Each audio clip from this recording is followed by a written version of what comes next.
యేసుక్రీస్తు పరిశుద్ధ నామానికి మహిమ కలుగునుగాక. అనుదిన వాహినిలో సంపద నిర్మాణ రహస్యం అనేటువంటి అంశాన్ని అధ్యయనం చేద్దాం.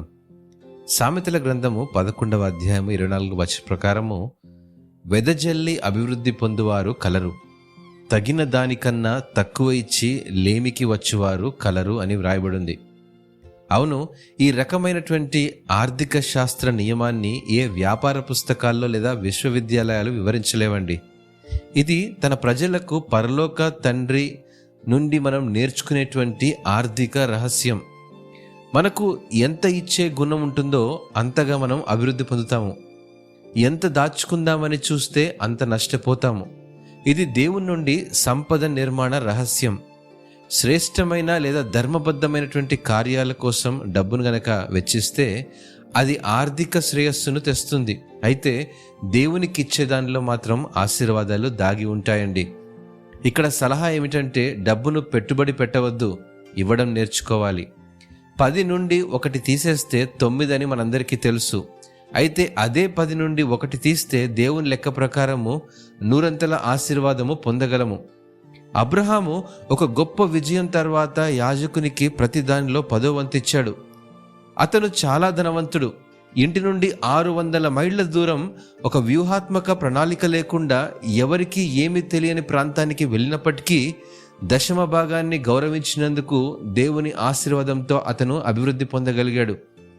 ఇస్సాకు దైవిక సాంప్రదాయం ప్రకారము 10వ వంతునిచ్చిన కుటుంబం నుండి నేర్చుకున్నాడు కాబట్టి ఆ ప్రక్రియలో తన రాబడిలో గొప్ప ఆశీర్వాదాన్ని చూడగలిగాడు. యాకోబు చేతిలో కేవలం కర్రతో ఒక కొత్త దేశానికి వెళ్ళాడు. అయితే 20 సంవత్సరాల్లో అతను చాలా ధనవంతుడయ్యాడు. లేయా, రాహేలు వీరిద్దరిని సంపాదించుకున్నాడు.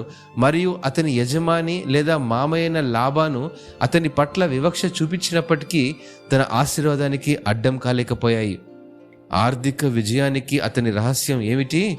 మొత్తం ఆదాయంలో 10వ వంతు ఇవ్వడమే. దేవునికే మహిమ కలుగునుగాక.